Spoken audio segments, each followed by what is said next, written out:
Hello dear students, welcome once again to the next lecture of mathematics. तो बच्चों, आज मैं आपको बीएससी क्लास का चैप्टर सिलेंडर शुरू करने जा रहा हूँ। तो चलिए शुरू करते हैं चैप्टर सिलेंडर। तो chapter name is cylinder.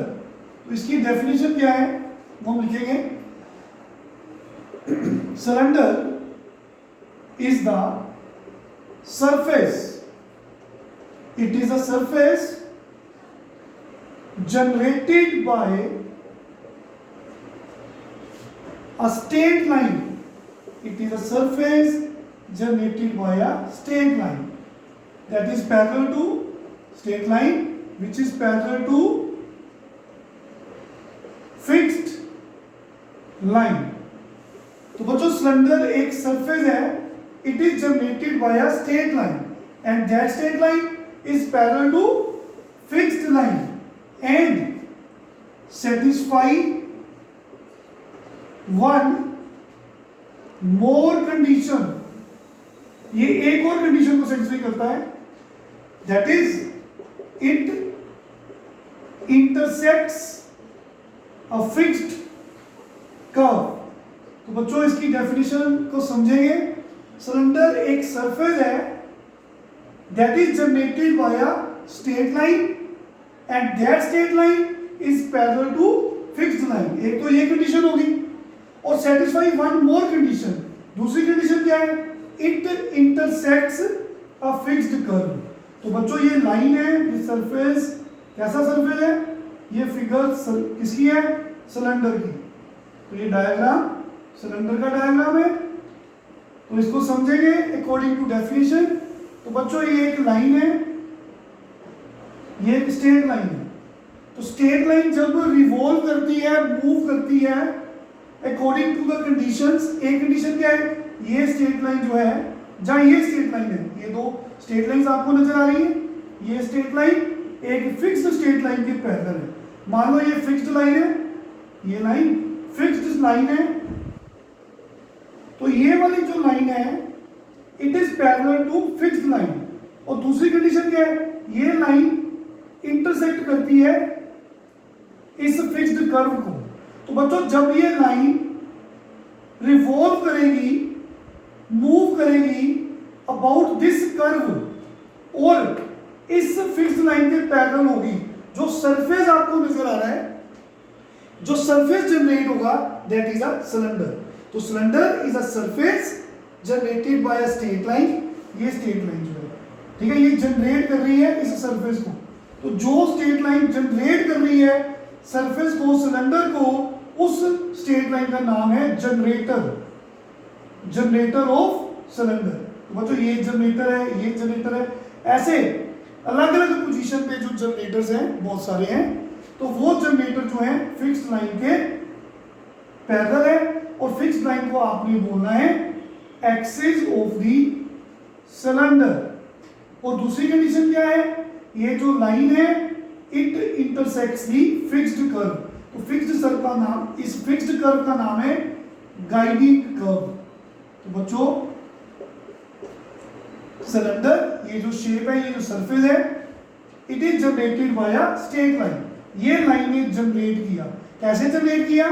It is parallel to a fixed line and satisfy one more condition, it intersects a fixed curve. जब ये लाइन, मूविंग लाइन, इस कर्व के अबाउट रिवॉल्व करेगी, इस फिक्स लाइन के parallel होएगी, ये सरफेस जो बनेगा ऐसे, तो वो सरफेस जो है, इट इज अ सिलेंडर।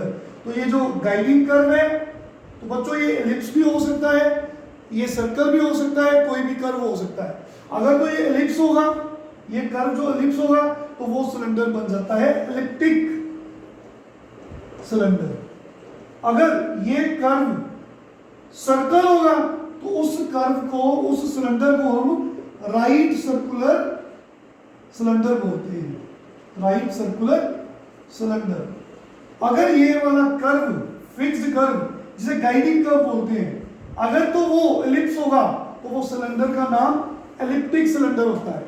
अगर ये वाला कर्व, गाइडिंग कर्व एक सर्कल होगा, गाइडिंग कर्व अगर एक सर्कल होगा, तो वो बच्चों सिलेंडर राइट सर्कुलर सिलेंडर बन जाता है। उस केस में ये देखिए, ये क्या है, ये सर्कल है, तो ये भी सर्कल है, तो ये सेंटर है सर्कल का, तो ये रेडियस ऑफ दी सर्कल बन जाएगा। It is same as the radius of the cylinder. जो रेडियस ऑफ सर्कल है इसे आप रेडियस ऑफ सिलेंडर भी बोल सकते हैं, ये वाला। तो बच्चों राइट सर्कल सिलेंडर में ये जो गाइडिंग कर्व है वो आपका सर्कल होता है, तब हम इसे राइट सर्कुलर सिलेंडर बोलते हैं। तो ये जो फिक्स लाइन है इसे एक्सिस बोलते हैं, फिक्स लाइन को एक्सिस बोलते हैं। ये मूविंग लाइन को जो सरफेस को जनरेट कर रहा है वो आपका जनरेटर होता है सिलेंडर का। गाइडिंग कर्व एलिप्स हो तो एलिप्टिक सिलेंडर, अगर सर्कल हो तो राइट सर्कल सिलेंडर। उस केस में ये जो हाइट है वो परपेंडिकुलर है, जहाँ एक्सिस है वो रेडियस के परपेंडिकुलर होगा। तो this is definition of cylinder, and इसमें हमने एलिप्टिक सिलेंडर और राइट सर्कल सिलेंडर भी डिस्कस किया। तो अब चलिए एक क्वेश्चन करते हैं, एक आर्टिकल करते हैं जिसकी हेल्प से सभी क्वेश्चंस होंगे। तो हमारा आर्टिकल है, यू कैन से क्वेश्चन की फॉर्म में है, फाइंड द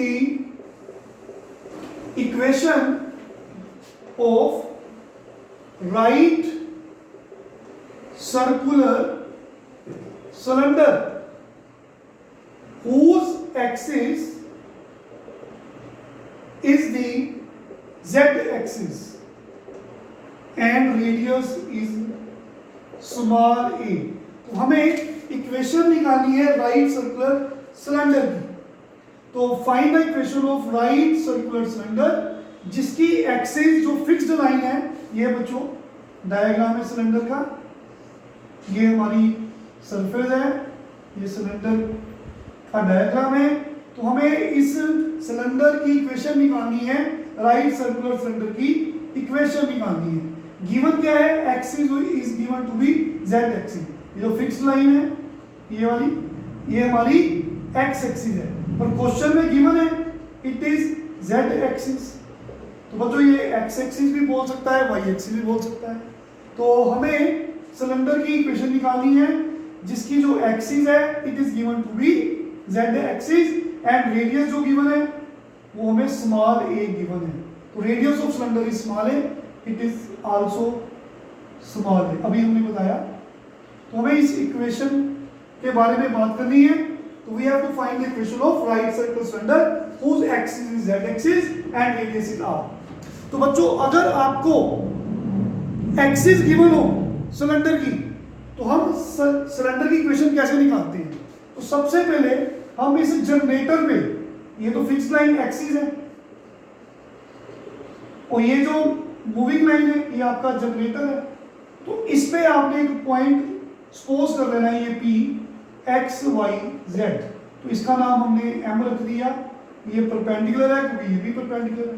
तो बच्चों this distance is radius of the cylinder. तो firstly we need to find the equation of axis. हमें z एक्सिस की इक्वेशन निकालनी है। देखिए तो z एक्सिस हम जानते हैं जितनी भी एक्सिस होती है, x axis, y axis, z axis, these axis passes to the point O that is said to be origin, origin से पास करती है। तो ये z एक्सिस जो है 0 0 0 से पास कर रही है। तो हम जानते हैं x एक्सिस के डायरेक्शन कोसाइंस 1 0 0, y एक्सिस के direction cosines 0 1 0 and z axis के डायरेक्शन कोसाइंस 0 0 1। तो हमने डायरेक्शन कोसाइंस की बात क्यों की, आपको रिकॉल कर रहा हूं कि लाइन की इक्वेशन कैसे निकालते हैं। 12th क्लास में 3 डायमेंशनल ज्योमेट्री में हमने स्ट्रेट लाइन की इक्वेशन सीखी थी। अगर कोई लाइन एक पॉइंट से पास करे, एक्सिस की इक्वेशन निकालनी है, एक लाइन की इक्वेशन है, ये एक पॉइंट से पास कर रही है, ये पॉइंट आपका ओरिजिन है O। तो O के कोऑर्डिनेट 0 0 0। तो z एक्सिस एक्सिस इसकी इक्वेशन निकालनी है, एक्सिस की वो कौन है, z एक्सिस। तो वो इक्वेशन होती है x माइनस x1, आपको याद आ जाएगा फॉर्मूला ये वाला। यहाँ पे डायरेक्शन कोसाइंस होते हैं L M N। अगर मैं ABC लिखता हूँ वो डायरेक्शन रेशियोज होते हैं, अगर LMN लिखूँ तो डायरेक्शन कोसाइंस होंगे। तो अगर हमें इक्वेशन निकालनी है सिलेंडर की, अगर एक्सिस गिवन है तो हमेशा हमें एक्सिस की इक्वेशन निकालनी है। याद रखिए ये LMN डायरेक्शन कोसाइंस हमेशा चाहिए होते हैं। तो बच्चों ये x1 y1 z1 कौन है, ये वो पॉइंट है जिससे लाइन पास कर रही है। तो z एक्सिस 0 0 0 से पास कर रही है, तो इक्वेशन ऑफ एक्सिस क्या बन जाएगी, x minus 0, y minus 0, z minus 0। तो जैसा कि हमने बताया z एक्सिस के डायरेक्शन साइंस क्या होते हैं, 0 0 1। तो this is equation of axis. तो बच्चों आप देखिए इसकी हेल्प से हमें सिलेंडर की इक्वेशन कैसे मिलेगी। तो हमने बोलना है कि definition of, by definition of right circular cylinder, तो क्या है, तो डेफिनेशन क्या है, परपेंडिकुलर, ये परपेंडिकुलर डिस्टेंस है, ये distance, perpendicular distance of point P, this distance, perpendicular distance of the point P on the generator. इस जनरेटर में पॉइंट P है, उसका डिस्टेंस एक्सिस है, perpendicular distance of point P from axis, इस line से वो कितना है, radius of the cylinder small है। वंस मोर हमें पहले इक्वेशन ऑफ एक्सिस निकाल लेनी है, इसकी हेल्प से हम सिलेंडर की इक्वेशन निकालते हैं। तो वो क्या है, तो definition of right circular cylinder में बताया गया कि ये जो डिस्टेंस है वो रेडियस के इक्वल होता है, बिल्कुल है। तो बोला क्या, लिखा क्या, perpendicular distance of the point from the axis, ये distance Pn is equal to radius. तो रेडियस कितना गिवन है क्वेश्चन में, a, तो ये हमें समझ आ गया। तो perpendicular distance equal to small है। तो परपेंडिकुलर डिस्टेंस कैसे निकालना है बच्चों, उसके लिए ये x माइनस 0 लिख दो, y माइनस 0 लिख दो, z माइनस 0 लिख दो, गॉट इट। और नीचे डायरेक्शन को साइंस लिख देंगे ऐसे, फाइन। तो बच्चों देखो x माइनस 0 सिंपली x बोल सकते हो, ये एक मेथड है, एक क्राइटेरिया है जिसकी हेल्प से हम इक्वेशन ऑफ सिलेंडर पे पहुंचते हैं। ये जो लिखा हुआ है इक्वेशन आपकी एक्सिस की, x minus 0 that is x, y minus 0 यहाँ पे y, z माइनस 0 z, नीचे डायरेक्शन कोसाइंस। तो बच्चों परपेंडिकुलर डिस्टेंस निकालने के लिए ये मेथड यूज करेंगे, क्योंकि परपेंडिकुलर डिस्टेंस स्मॉल a के इक्वल है। तो परपेंडिकुलर डिस्टेंस कैसे निकालना है, पहले ऊपर वाली चीज लिख दी, नीचे वाली चीज लिख दी, फिर देखिए कैसे लिखना है, पहले x को इसको छोड़ दो, x को छोड़ दिया, ये 4 टर्म्स बची, इसको इससे मल्टीप्लाई करेंगे, y मल्टीप्लाई 1 माइनस लिखेंगे, इन दोनों को मल्टीप्लाई करेंगे 0, x को छोड़ा छुपा लिया, इन दोनों को multiply, y multiply 1, y minus लिखो, फिर अपनी ओर से इन दोनों को मल्टीप्लाई किया 0, फिर इसका स्क्वायर करो, फिर प्लस लिखो, फिर y को छुपा लो, आगे दो टर्म्स कौन सी बची, z1 और x0, फिर सेम मेथड, जैसे y को छुपा लिया, ये दो टर्म्स कौन सी बची, आगे से जाना है, z1 x0 ये बचे, इन दोनों को मल्टीप्लाई किया, z मल्टीप्लाई 0 0, फिर माइनस लिखा, इन दोनों को मल्टीप्लाई किया 1 माइनस x, इसका स्क्वायर। वंस मोर पहले आपने इस टर्म को छुपाया, इन दोनों को मल्टीप्लाई y माइनस इन दोनों को मल्टीप्लाई, फिर उसका स्क्वायर, फिर y को छोड़ा, ये z और 1 बचा, x और 0 बचा, इन दोनों को मल्टीप्लाई 0 माइनस इन दोनों को मल्टीप्लाई x, ये फिर बच्चों पहले x पे हाथ रखा, फिर y पे, अब z पे, अब ये दो टर्म्स बची, इन दोनों को मल्टीप्लाई किया, x multiply 0 0 minus y multiply 0, ये क्रॉस मल्टीप्लिकेशन मेथड भी इसको बोलते हैं। तो ये परपेंडिकुलर डिस्टेंस है, it is equal to small है, इधर भी लिख सकते हो स्मॉल है, चाहे इधर लिख दो। तो बच्चों a कितना आ गया, और इसका अंडर रूट, इसका पावर 1/2 स्क्वायर रूट। तो this is perpendicular distance of the point from the axis. How to find it, ये आपको बताया मैंने, इनको छोड़ा, इन दोनों को मल्टीप्लाई, माइनस इन दोनों को मल्टीप्लाई स्क्वायर, इन दोनों को छोड़ा बाकी टर्म्स पे, इसको छोड़ा, इन दोनों को मल्टीप्लाई, माइनस इन दोनों को मल्टीप्लाई स्क्वायर, फिर सबकी पावर 1/2, इसका अंडर रूट है, equal to radius. Under root खत्म करने के लिए squaring both sides.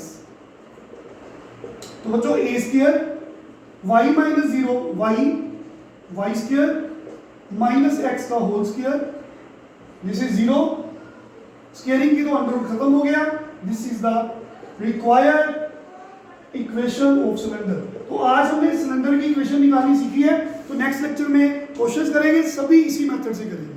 Thank you very much, take care.